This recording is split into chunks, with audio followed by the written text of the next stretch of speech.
मज़ीद दिलचस्प कंटेंट देखने के लिए हमारे चैनल को सब्सक्राइब करें और बेल आइकन को ज़रूर प्रेस करें।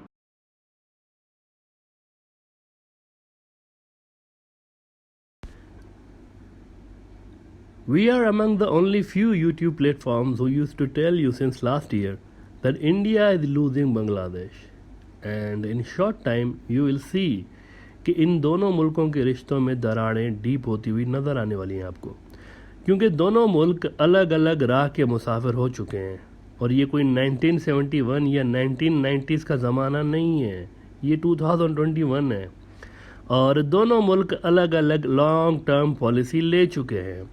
Now many pro-India people used to discuss this with us that this is a temporary decline in the relations of Bangladesh and India because since 2014 there has been a policy shift in the internal politics of India.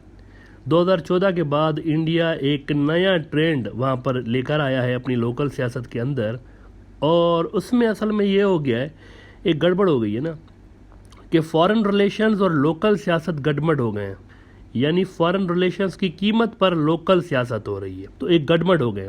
For example Hindutva के नज़रिए के फैलने से India के अंदर local politics में हिंदुत्व का नज़रिया बिकता है, इसके फैलने से बांग्लादेश और इंडिया के रिलेशंस में गिरावट नज़र आई है। लेकिन कहा यह जा रहा था कि ये ठीक हो जाएगा, आने वाले समय में ये ठीक हो जाएगा, ये टेम्पररी मसला है। No, we don't agree with that logic. We don't agree with that point of view. If you would have asked me until 2016 that is this a temporary decline in Indo-Bangla relations, तो शायद I would have said yes. लेकिन इसके बाद 2016 के बाद मामलात उस जानिब जाते हुए शुरू हुए हैं जहाँ से वापसी मुमकिन नहीं रही है। अब अगर हिंदुत्व के नज़रिए से हट के भी कोई सेक्युलर हुकूमत भी आती है ना इंडिया में, तो they can never bring back that old glory in India-Bangladesh relations, and we will explain the reason why so. मुख्तसर हम आपको सिर्फ ये बता दें for now कि दुनिया बदल चुकी है। आपको बड़े बड़े एनालिस्ट नज़र आते हैं, ख़ास तौर पर बांग्लादेश के अंदर भी और इंडिया के अंदर भी बड़े बड़े नाम हैं, बड़े बड़े एनालिस्ट हैं, और वो इंडिया बांग्लादेश रिलेशंस पर बात करते हुए पास्ट से निकलने को तैयार नहीं है। They are not focusing on the modern realities of the world. दुनिया तब्दील हो रही है, इसको वो अकाउंट फॉर नहीं करते। वो इंडो बांग्लादेश रिलेशंस को सिर्फ इन दोनों मुल्कों के तनाजुर में देख रहे होते हैं। इर्द गिर्द दुनिया में क्या हो रहा है, ग्लोबल वर्ल्ड ऑर्डर किस जानिब जा रहा है, उस नए ग्लोबल वर्ल्ड ऑर्डर में इंडिया कहाँ है और बांग्लादेश कहाँ है, इसको सोचे बिना ही ये राय फैलाते हुए जाते हैं, ये नैरेटिव बिल्ड करते हुए जाते हैं कि ये जो डिक्लाइन आया है इंडिया और बांग्लादेश के रिलेशंस में, this is a temporary decline. ऐसे एनालिस्ट हजरात अभी तक ये समझ ही नहीं पाए कि BRI और चाइना रशिया ब्लॉक ने दुनिया को उथल पुथल करके रख दिया हुआ है। मिडल ईस्ट से लेकर सेंट्रल एशिया और अब आसियान वाले रीजन के अंदर भी वो अपना रीजनल ऑर्डर ला चुके हैं पहले ही, और उस रीजनल ऑर्डर के अंदर इंडिया की कोई जगह नहीं है। बांग्लादेश बुनियादी तौर पर चीनी ब्लॉक का एक अहम हिस्सा बन चुका है। ये ट्रांजिशनल पीरियड नहीं है कि बांग्लादेश जा रहा है और वापस उससे यू टर्न लेकर दोबारा अमेरिका या इंडिया के ब्लॉक में जा सकता है, ऐसा नहीं है। वो ट्रांजिशनल पीरियड 2016 के बाद से लेकर कंप्लीट हो चुका है, स्टार्ट हुआ है 2016 से, अब तक वो कंप्लीट हो चुका है। और बांग्लादेश अब बुनियादी तौर पर चीनी ब्लॉक का एक अहम तरीन हिस्सा बन चुका है और वो चीन के साथ इतने क्लोज रिलेशंस रख चुके हैं कि क्वाड और इंडो पैसिफिक के अंदर शामिल होने के लिए इंडिया ने भरपूर कोशिशें की कि बांग्लादेश इसमें आए। अमेरिका के सख्त दबाव के बावजूद भी बांग्लादेश स्टैंड विद चाइना।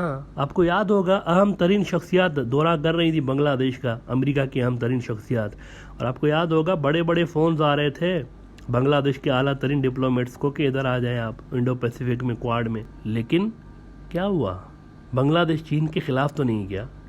तो जब अमेरिका ही यहाँ कुछ नहीं कर पाया तो इंडिया क्या चीज़ है। Again we would advise you study BRI को पढ़ें कि ये है क्या चीज़। ये सिर्फ कनेक्टिविटी और ट्रेड का प्लेटफॉर्म नहीं है। अगर ऐसा होता ना तो अमेरिका को क्या एतराज़ होता। ये ग्लोबल ऑर्डर को तब्दील कर देने वाला एक मेगा मंसूबा है जो कि बड़ी हद तक अभी से ही कामयाब हो चुका है। लोग इस वक्त सिर्फ ये देख रहे हैं कि एक अमेरिका का इंटरनेट है और उसके मुकाबले BRI अपना इंटरनेट लाने वाला है, इसकी लाइनें बिछ रही हैं, इसके अंदर डिजिटल सिल्क रोड है, इसके अंदर आपकी सारी बैंकिंग और फाइनेंस में जो सिस्टम है वो तब्दील होने जा रहा है, इसके अंदर डॉलर के मुकाबले में नई करेंसी आने वाली है, डिजिटल युआन। लेकिन हम कहते हैं कि बात इससे बहुत बढ़ के है। क्या बात है? BRI के अंदर अगर आप इसको क्लोजली मॉनिटर करें ना, तो एक पूरा का पूरा ट्रेड का इकोसिस्टम बनने जा रहा है। BRI में शामिल जो मुल्क हैं इनका अपना एक इकोसिस्टम बनने जा रहा है, and this trade ecosystem will be the driving force for the foreign relations and regional policies of these countries that are part of the BRI. इनके आपसी ताल्लुकात ज़बरदस्त होंगे और इस ट्रेड इकोसिस्टम का जो भी मुखालिफ होगा इनके साथ इन मुल्कों के ताल्लुकात ख़राब होंगे। और फिर ये याद रहे कि India is not going to be the part of this trade ecosystem that BRI will create.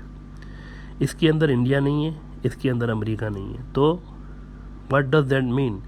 That means कि भूल जाएं अब कि इंडिया के पास ये कार्ड है कि it can be the driving force for Bangladesh to make its foreign policy. Bangladesh उस शेल से बाहर निकल चुका है। I don't understand why these analysts are not understanding the basic fact जो कि आंखों के सामने है। बांग्लादेश आपको सेंट्रल एशिया में भी कनेक्टिविटी के लिए कोशिशें करता हुआ नज़र आ रहा है, वो आपको मिडल ईस्ट के अंदर भी नज़र आ रहा है, इधर उधर हर जगह आपको वो अपने पांव फैलाता हुआ नज़र आ रहा है इन दिनों। अभी वो 90s वाला ज़माना नहीं रहा। It has changed. Bangladesh has got China now and whole world is in front of its eyes, and this Chinese bloc has lot to offer to Bangladesh for the future. India के पास क्या है? आप बताएं ना, क्या है इंडिया के पास? अब वो क्या देकर बांग्लादेश को अपनी साइड पर रख सकता है फ्यूचर में? अगर आप कह रहे हैं कि ये जो डिक्लाइन आया है ये टेम्पररी है, तो बांग्लादेश को आगे चाके इंडिया क्या देगा? प्याज, टमाटर, रेल के पुराने engine? Do you really think कि इन चीज़ों से बांग्लादेश चाइनीज़ ब्लॉक से निकल कर इंडिया के पास चला जाएगा? प्याज और टमाटर और रेल के पुराने इंजन के? इसके अलावा इंडिया के पास क्या है ऑफर करने के लिए? बांग्लादेश उस मुल्क इंडिया में क्यों अट्रैक्शन महसूस करेगा जहां पर बांग्लादेश की आबादी से भी ज़्यादा लोग गुर्बत की सतह से नीचे ज़िंदगी गुजारते हैं, जिसका पर कैपिटा इनकम बांग्लादेश से कोई ज़्यादा बड़ा नहीं है, और जो कि कई सोशल इंडिकेटर्स पर खुद बांग्लादेश से भी पीछे है, जबकि उसके मुकाबले में बांग्लादेश के ही पड़ोस में दुनिया का अगला सुपर पावर उभरा है, चीन। कुछ भी छाप देते हैं ना कि नहीं नहीं नहीं, Bangladesh India for ever. For ever what? अभी कोविड आया हुआ था ना दुनिया में, अभी रिसेंट एग्जांपल देख लें आप। इंडिया ने बांग्लादेश की हेल्प की क्या? नहीं की ना, उल्टा बांग्लादेश ने इंडिया की हेल्प की। आपको बांग्लादेश इंडिया को मेडिकल सप्लाईज भेजते हुए नजर आया, इट्स ऑन द रिकॉर्ड। दूसरी तरफ क्या है? बांग्लादेश का BRI वाला पार्टनर है, वो अपने सारे इत्तेहादियों को करोड़ों की तादाद में वैक्सीन देता हुआ जा रहा है। इंडिया को भी उसने ऑफर की कि चाहिए तो हमसे ले लें। चाइना ने ऑफर की ना इंडिया को, हमसे ले लें चाहिए तो। 2 अरब वैक्सीन डोजेज इस साल के एंड तक चीन दुनिया को दे चुका होगा। 2 बिलियन डोजेज अपने मुल्क में जो लगाएगा वो लगाएगा। ये वो डोजेज हैं 2 अरब जो कि वो दुनिया को देगा, और जिस स्पीड से वो देता जा रहा है ना, then this is almost certain कि वो ये टारगेट अचीव कर लेंगे। आप इंडिया की बात कर रहे हैं, इधर तो अमेरिका कहीं नज़र नहीं आ रहा चीन के मुकाबले में। अब देखिए कहाँ अमेरिका ने कहाँ पर वैक्सीन दी हुई हैं, इस लेवल की दी हुई हैं जिस लेवल की चाइना दे रहा है। चाइना ने क्राइसिस में लीड करके दुनिया को दिखा दिया है कि वो नया लीडर है दुनिया का। क्राइसिस में ही लीडर उभर के सामने आता है ना, तो चाइना उभरा है ना, चाइना लीड कर रहा है दुनिया को, वो सबसे ज़्यादा वैक्सीन दे रहा है। But yet these guys are thinking that still Bangladesh will join India. Against what? आगे क्या है ऑफर पे? सामने क्या रखा हुआ है ऑफर पे? ये बताएं ना। चाइना के पास इतना कुछ हो गया, इंडिया के पास क्या है ऑफर करने को? क्या चीज़ है? Let us know. ऐसी क्या चीज़ है जो कि बांग्लादेश को इंडिया से मिलेगी, चाइना से नहीं मिलेगी?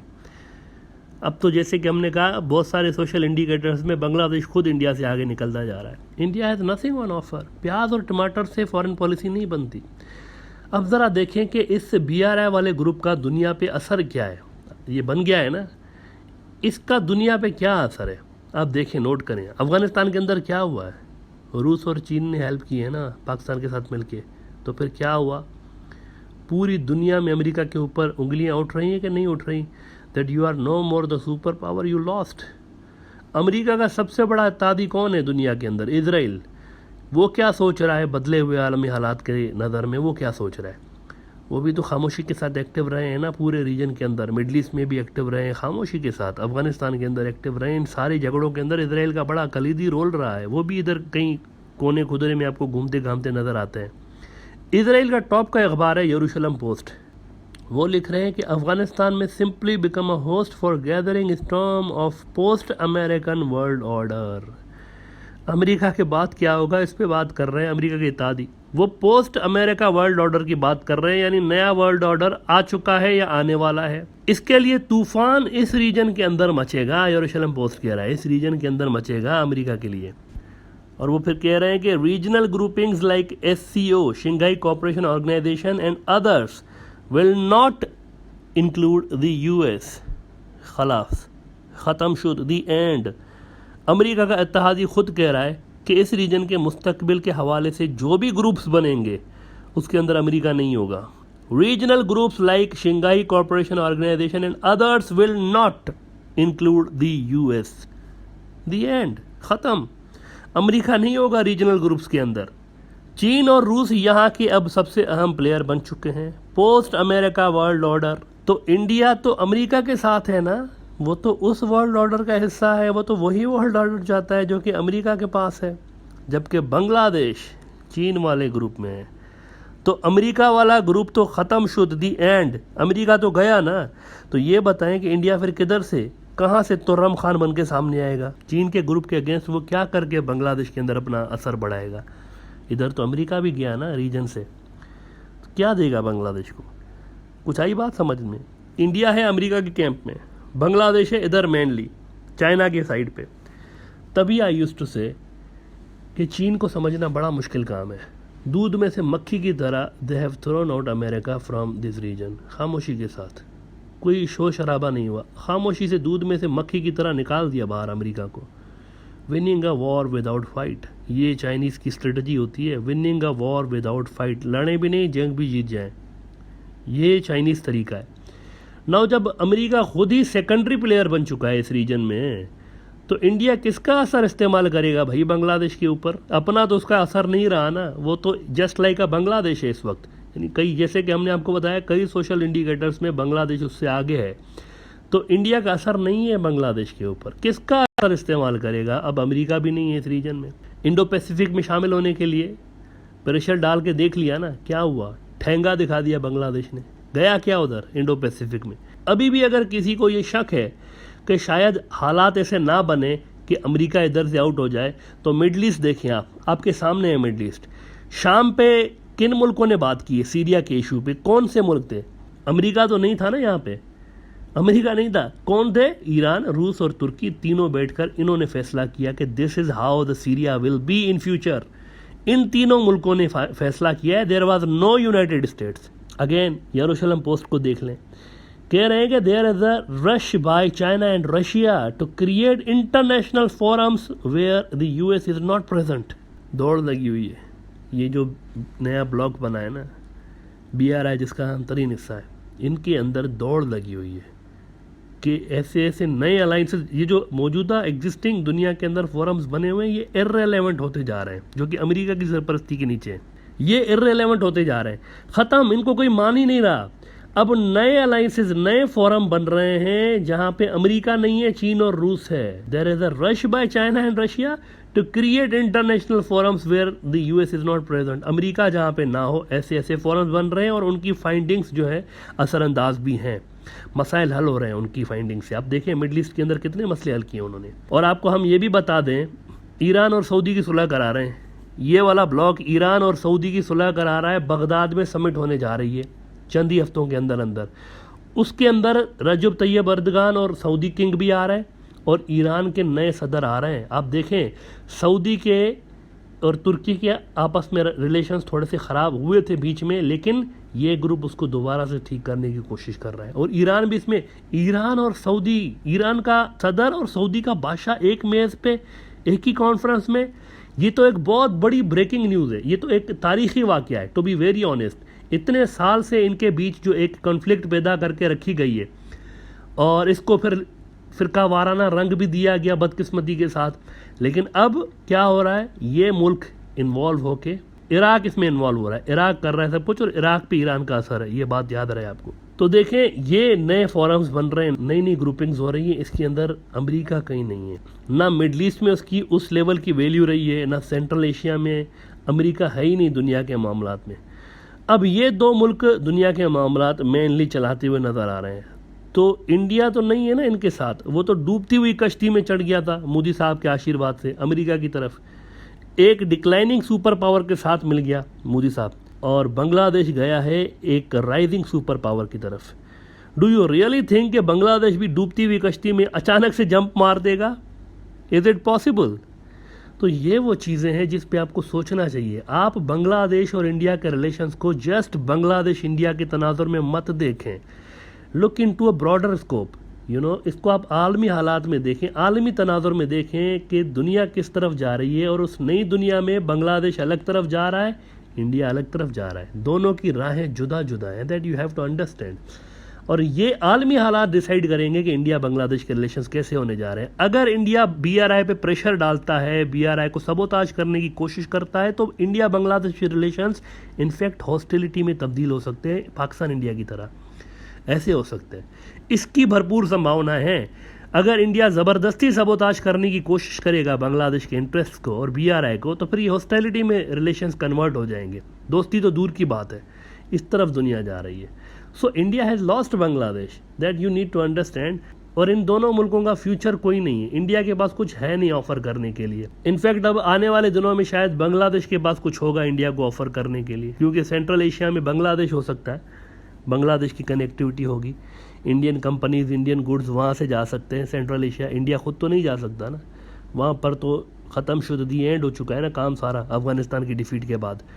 तो स्ट्रेटजिकली बांग्लादेश ज़्यादा इंपॉर्टेंट है इस वक्त बनिस्बत इंडिया के।